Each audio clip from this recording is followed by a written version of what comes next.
श्री राम जय राम जय जय राम। श्री राम जय राम जय जय राम। श्री राम जय राम जय जय राम। श्री राम जय राम जय जय राम। बोलिए सियावर रामचंद्र भगवान की जय। वृंदावन बिहारी लाल की जय। उमापति महादेव की जय। पवन सुत हनुमान की जय। सब संतन की जय, सब भक्तन की जय। सच्चियाँ जोता वाली माता तेरी सदा ही जय। बोल सनातन धर्म की जय। सद्गुरुदेव महाराज की जय। नमः पार्वती पते हर हर महादेव। जय जय सीताराम। सभी को आदरणीय विद्वजन, श्रद्धालु पदवियों, श्रोतागणों, मानस चिंतन चैनल पर आप सभी का स्वागत है। पिछली चर्चा में आप राजा मनु और रानी शत्रुपा को भगवान के सीताराम जी का दर्शन करते हुए आप वर्णन श्रवण कर रहे थे। दोहा नंबर 148 बालकांड के 5वीं चौपाई तक, चौथी चौपाई तक आपने सुना था। आज हम 5वीं 6वीं चौपाई पर विचार करने की चेष्टा करेंगे।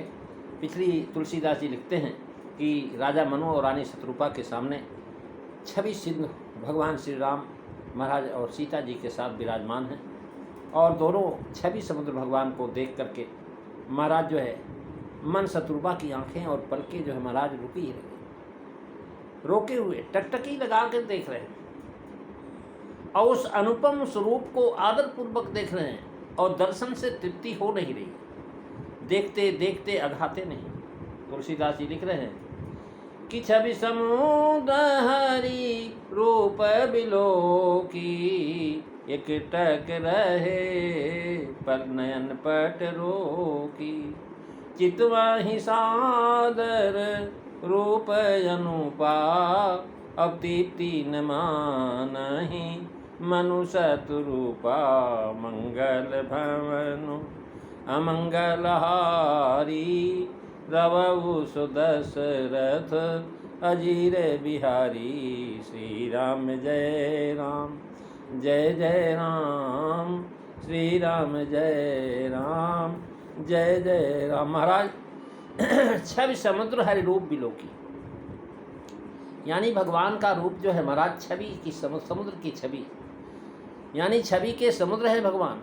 देखें हम स्वरूप भर लोचन, यही वचन को यहाँ चरितार्थ किया कि ये भगवान का रूप देख करके एकटक देखते ही रह गए, पलक मारना बंद कर दिया। सीता जी छब निधि हैं और राम जी छब समुद्र हैं, यानी गिरा अरथ जल बीज सम कहियत भिन्न न भिन्न, बंदों सीता राम पद जिन्हें परम प्रेखिन। ऐसे छब समुद्र राम जी और जो है महाराज उनकी तरंग छब निधि सीता जी, इस तरह से दोनों की छवि समान दिखाई। दोनों की छवि कह करके फिर हरि को छवि समुद्र कहने का तात्पर्य है कि सीता जी और श्री राम जी दोनों एक रूप। कैसे गिरा अरथ जल बीच सम कहियत भिन्नन भिन्नु, बंदौ सीता राम पदो जिन्हि परम प्रिय खिन। श्री राम जय राम जय जय राम। श्री राम जय राम जय जय राम। छवि समुद्र का, समुद्र से रत्न निकले तो महाराज यहाँ दिखाए कि महाराज जो है राम बाम दिस सीता सोई, और यहाँ 5 जो है 9 चिन्ह बताए।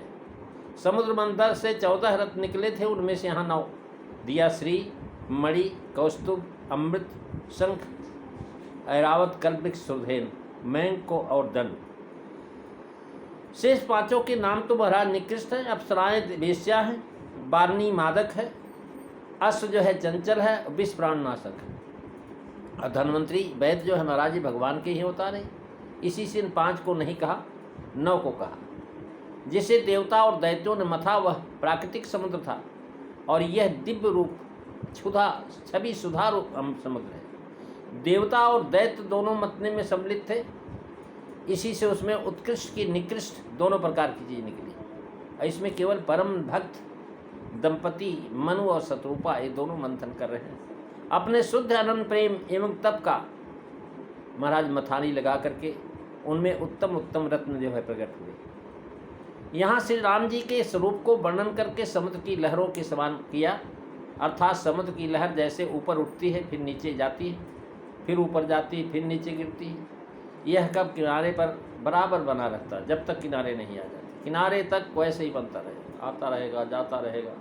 आप लोग समुद्र के किनारे जो गए हैं सबको पता है, हम भी गए हैं और द्वारका में भी गए हैं और जो है जगन्नाथपुरी में भी गए हैं।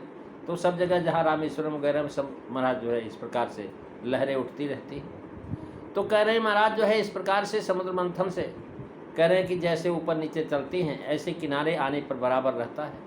इसी तरह मनु के देखने में कभी ऊपर का अंग देखते हैं, कभी नीचे का देखते हैं, फिर बीच का देखते हैं।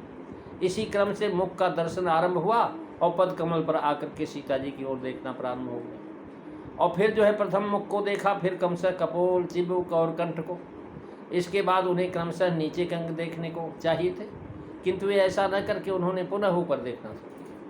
होठ, नाक, नासिका के क्रमशः देख करके महाराज हर्षित हो गए। नासिका के नीचे जो है ह्रास का ऐसा न करके उन्होंने महाराज फिर ऊपर देखना शुरू किया और दर्शन करने लगे। उसके बाद फिर दृष्टि ऊपर की गई, नेत्र, भौं, तिलक और ललाट का दर्शन किया। फिर नीचे कुंडल पर आ गए, फिर ऊपर मुकुट, फिर नीचे केश और फिर सिर, फिर नीचे ऊपर को देख करके महाराज कंधे, जनेऊ और बाहु देखने लगे। तब फिर नीचे कटी देखने लगे। उसके पश्चात फिर ऊपर, फिर नीचे, यानी उदर की रेखाएं, फिर ऊपर नाभि में, फिर जो है नीचे चरण। यही दर्शन समुद्रवत लहरों की तरह से उठना और गिरना है। अतः छवि समुद्र हरे रूप, समुद्र में नित्य नई तरंगें उठा करती हैं। वैसे ही भगवान के रूप को जब देखने लगोगे तो हमेशा अदल बदल लगता है, बड़ी विशेष विशेष जो है उसमें से आभा निकलती है। छवि समुद्र हरि रूप बिलो की, एक टक रहे नयन पट रोकी। चितवहि सादर रूप अनुपा, अतृप्ति न मानहि मनुषतु रूपा। मंगल भवन अमंगलहारी, द्रवौ सो दशरथ अजीर बिहारी। श्री राम जय राम, जय जय राम, श्री राम जय राम, जय जय राम। महाराज कह रहे हैं कि छब समुद्र हर रूप कहने का एक ही रूप का बोध होता है, और यहाँ युगल स्वरूप भगवान। तो महाराज समाधान करते हैं, जनकपुर में युगल सरकारों के संबंध में कहा है कि राम रूप अर्षि छवि देखे, वैसे यहाँ ही समझना चाहिए। पहले किशोरी जी की शोभा छवनिधि शब्द से गुप्त रूप से कहा है। हर समुद्र रूप का सब जो है समुद्र बताया। किशोरी जी छवि की तरंग है और छवि के 9 अंगों में से एक अंग रूप भी है। इस प्रकार छवि समुद्र का रूप अर्थ होगा, 9 अंग युक्त छवि रंग। और इस प्रकार से युगल सरकार का ध्यान कह करके फिर छवि वर्णन की इति लगाई। ऐसा करके दोनों को एक ही रूप जलाया। शरद मयंक बदन छवि शिवा। महाराज छवि समुद्र हर रूप का अर्थ है छवि समुद्र जो सीता जी हैं उनके श्रृंगार के भीतर हरे रूप दिखाई पड़ रहे। सीता जी के महाराज जितने भी श्रृंगार हैं उन श्रृंगारों में भगवान की रूप झलक रहे हैं। श्री जानकी सन करते हैं, हरि ही के लिए मनोज जी ने यात्रा किया था।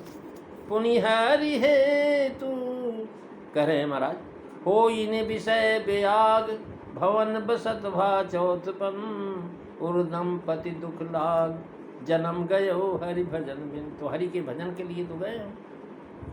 अब यहाँ बता रहे हैं कि हाँ हरि ही के लिए तब किया, वही हरि शब्द यहाँ दिया है, ऐश्वर्य सूचक नाम है। छविनिधि समुद्र कह करके बताया कि दोनों स्वरूपों पर टकटकी लगी हुई है। विष्णु नारायण आदि हरि हैं, लेकिन छवि समुद्र के हरि हैं। एक के उर्वश जानकी ही मम उर्वास। महाराज सीता जी के हृदय में राम जी है और राम जी के हृदय में सीता जी विराजमान है। तो ये जो है क्षीर समुद्र के महाराज नहीं है, ये क्षीर समुद्र से हरि के तो इनके अंश। यहाँ हरि शब्द देख करके जनाया परस्पर परम ब्रह्म हरि ही जो है सीता राम जी है, अन्य कोई हरि नहीं महाराज। तदो रामाख्य मीशम हरिम, रामाख्य मीशम हरि महाराज ये मानस के अंत में श्लोकों में मिलेगा। भगवान की उपमा कोई नहीं। चितवय सादर रूप अनूपा, चित्त माने मन सतरूपा। भगवान की उपमा कोई कह नहीं सकता। उपमान को कह दास तुलसी, कतहु कवि को विद कहे। महाराज निरुपम न उपमा राम शाम समान शाम राम कहे। निरुपम न उपमा राम राम समान राम है, यानी दोनों नेत्रों के द्वारा रूपामित को पान कर रहे हैं। चितवत नैन रूप पुट रूप पीयूषा। महाराज दोनों नेत्रों के द्वारा रूपामृत का पान कर रहे हैं और ये रूप का अमृत पीते रहें, ऐसी भावना रखते हुए मैं आज जो है कथा का विराम करता हूँ। अगली 2 चौपाइयों पर आप चर्चा अगले दिन सुनेंगे। तो आज बस यहीं पर बोलिए सियावर रामचंद्र भगवान की जय। श्री राम जय राम जय जय राम। श्री राम जय राम जय जय राम। श्री राम जय राम जय जय राम। बोलिए सियावर रामचंद्र भगवान की जय। जय सीताराम सभी को।